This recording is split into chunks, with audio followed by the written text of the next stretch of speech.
This is going to be the Snowflake Kitchen Boa, and it's done in Tunisian stitch. You're going to start with a chain of 19. You're going to have 18 stitches.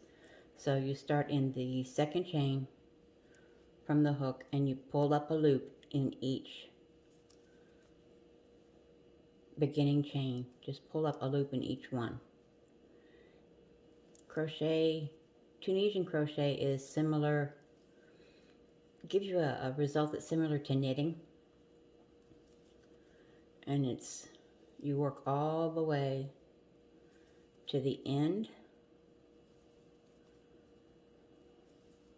and you're pulling up all these loops on your hook. Now you can use an Afghan hook.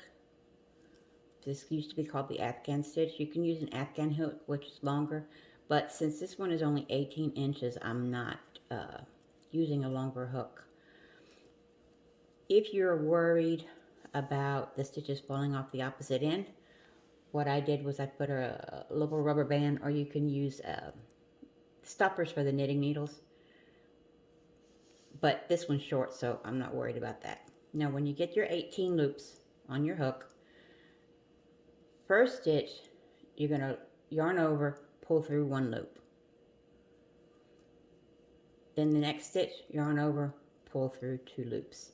And so on throughout the rest of the row. Yarn over and pull through two loops all the way across.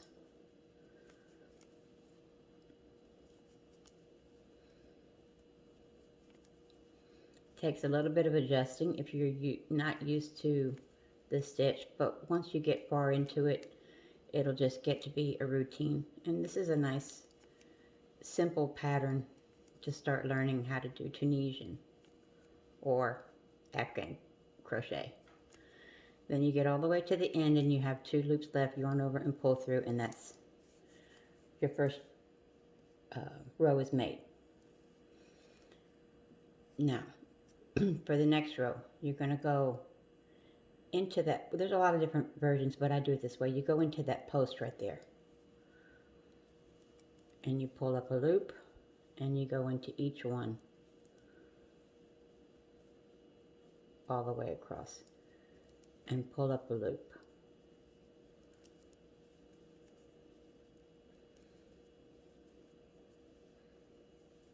Then when you get to the end, just count them to double check that you have the right. Unless you're used to it, it's very easy to miscount, and you should have 18, but it's very easy to miss one and get 17. And you just keep going all the way across. All the way across, including that last one right there. Same thing. Yarn over, pull through one. Then yarn over, pull through two for the rest of the row.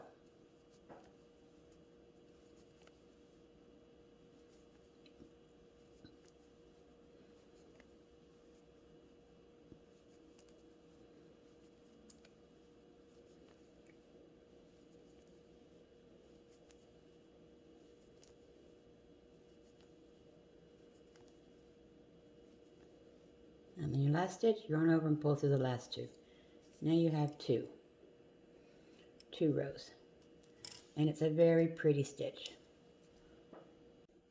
Now you have your full scarf, which is going to be, I did mine 68 inches long, which includes the cowl that's going to be sewn on the end. Don't worry about the curling. Afghan stitching does curl up like that, but you can steam it down when you block it before you sew it onto the towel. Now I have the length I need, so I'm going to do a bind off, which I go into the post, under the post, and slip stitch. And then just slip stitch all the way across to make this pretty little bind off stitch that looks similar to knitting.